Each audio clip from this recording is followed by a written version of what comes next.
네, 알겠습니다. 예. 수원 법원장님 잠시 나와주시면 고맙겠습니다.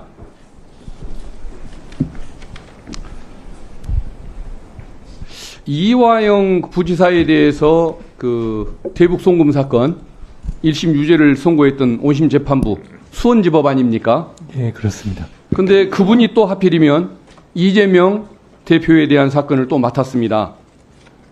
이미 그 1심에서 이재명 대표에 대해서까지도 유죄의 심증을 드러냈던 재판부입니다. 근데 굳이 그 재판부가 계속 재판을 맡겼다고 고집하는 것, 그게 타당한 것인지 모르겠습니다. 어떻게 생각하십니까? 예, 우선 해당 사건은 저희가 임의로 배당한 것이 아니라 사건 배당 시스템으로 전산으로 자동 배당을 했습니다. 그 과정에서 배당권자의 임의성이 개입한 바가 없습니다. 그래서 아까도 말씀드렸지만 지금 관련 법령이나 얘기에 공범에 대해서 재판한 경우를 제척 사유나 배당 제외 사유로 명확히 규정하고 있지 않습니다. 이러한 상황에서 공범에 대해서 재판을 했다는 이유로 특정 재판부를 배당에서 제외하면 오히려 배당의 공정성에 대한 오해를 불러올 우려가 있다고 판단을 해서 배당에서 배제하지 않고 공정하게 전산으로 자동 배당을 하게 되었습니다. 근데 그분이 1심 재판을 한 이후에 아까 제가 수원 고법원장님께 질문 드렸던 것처럼 돈을 받았던 사람이 현장에 있지도 않았던 증거들이 국정원 문건, 통일부 문건, 북한의 공문, 경기도 문건 등에 의해서 나타나고 여러 참고인에 의해서 진술이 되고 있습니다. 그러면은 그것은 그분이 어떤 의도를 가지고 얼마나 정확한 재판하려고 노력했는지는 모르겠지만은 어쨌든 객관적인 자료와 어긋나는 결과인 것이 드러나면서 불신을 초래하고 있는데, 그렇다면 오해를 피하기 위해서라도 재배당을 한번 고려해 줄 만도 한 것 같은데 왜 계속 하신다고 그러는 걸까요? 예, 그 판결 이후에 새로운 증거가 제출됐다면, 예, 새로운 증거가 제출됐다면 그 후행 사건에서 해당 재판부가 새로운 증거까지 종합해서 종전 결론에 얽매이지 않고 공정하게 판단하고 예, 심리할 것으로 생각합니다. 진실에 적은 거짓이 아니고 편견이라는 말이 있지 않습니까? 그 정도의 편견을 가지고 있으면 그걸 깨는 것이 얼마나 쉬운 일일지 저는 좀 우려스럽습니다. 어쨌든 그 법적인 회피 사유가 규정에 명백하지 않은 것들도 재배당하는 사례가 좀 있지 않습니까? 오해를 피하기 위해서. 그런 사례들이 있는 통계를 봤는데요.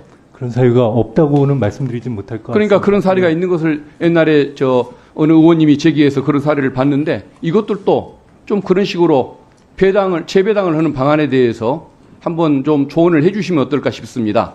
예, 재배당은 원칙적으로 해당 재판장이 재배당을 요구해야. 예, 그러면은 직접 말씀하시기가 곤란하면 이 방송이라도 한번 보도록 그렇게 전달 좀 해주시면 고맙겠습니다. 알겠습니다. 예. 예, 네. 잘 알고 있겠습니다. 예. 지금 수원지법 법원장이십니까? 예, 그렇습니다. 그 박균택 의원님 질의와 무관하게 위원장으로서 한 말씀 좀 드리겠습니다. 잘 들어주시기 바랍니다. 우리가 국민의힘은 어쩔지 모르겠습니다만 많은 국민들께서 검경 수사권 분리, 독립도 얘기하고 또 검사의 수사 기소 분리도 주장을 합니다. 그 이유는 수사, 기소, 재판을 검사가 하면 수사를 한 사람은 기소하고 싶고 기소가 되면 유죄 판결을 받고 싶고 하는 게 인지상정 아니겠습니까? 그래서 그거를 분리하는 것이 민주주의에 맞다 이런 거 아니겠습니까? 큰 틀에서 보면. 그런데 한 사건을 내가 재판을 했어요. 그리고 상대방 피의자 쪽에서는 억울하게 지금 재판을 당했다 이러고 있어요. 근데 그와 유사한 사건을 같은 판사가 판결을 한다면 판사도 신이 아니거든요. 그러면 여러 가지 편견을 가질 수 있고 선입견을 가질 수 있습니다. 저는 그래서 재판에 대한 유불리를 떠나서 이런 경우는 다른 판사가 재판을 하는 것이 맞지 않나 이런 생각이 드는데, 이거는 신급제도하고도 똑같습니다. 예를 들어서 1심 판사가 그 똑같은 사건을 승진의 개념은 아니겠지만 고등법원 판사가 돼가지고 자기가 판결한 걸 똑같이 2심에서 판결한다면 1심과 달리 판결하면 본인이 1심에서 잘못 판결했다는 것을 스스로 인정하는 꼴이 된데 그게 될 수 있겠느냐.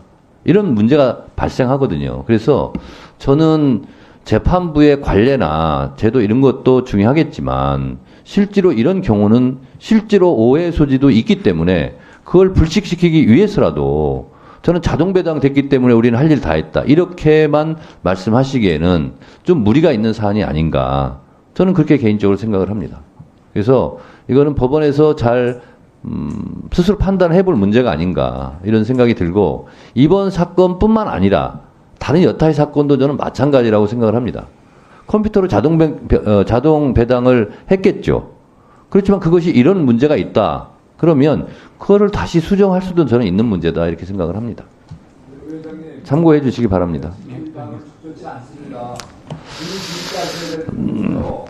네. 아니 저는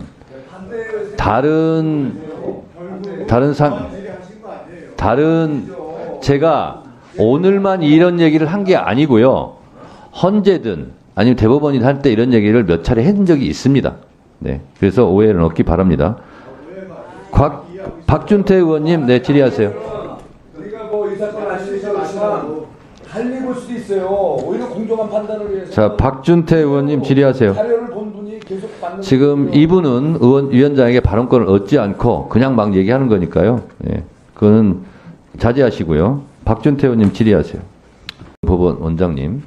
만약에 고등학교 선생님이 있습니다. 근데 수능시험 감독관에 이제 들어갑니다. 자동 배정을 했어요.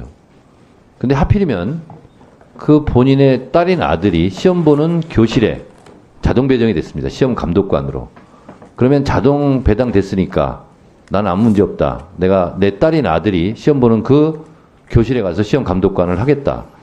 그러면 의심의 여지, 오해 소지가 있습니까? 없습니까? 오해 소지가 있을 수 있습니다. 네, 그렇습니다. 그러니까 이 수원지법에서 자동 배당했다고 그것이 모든 것에 방패가 될 수 없고 맞는 키가 될 수는 없습니다.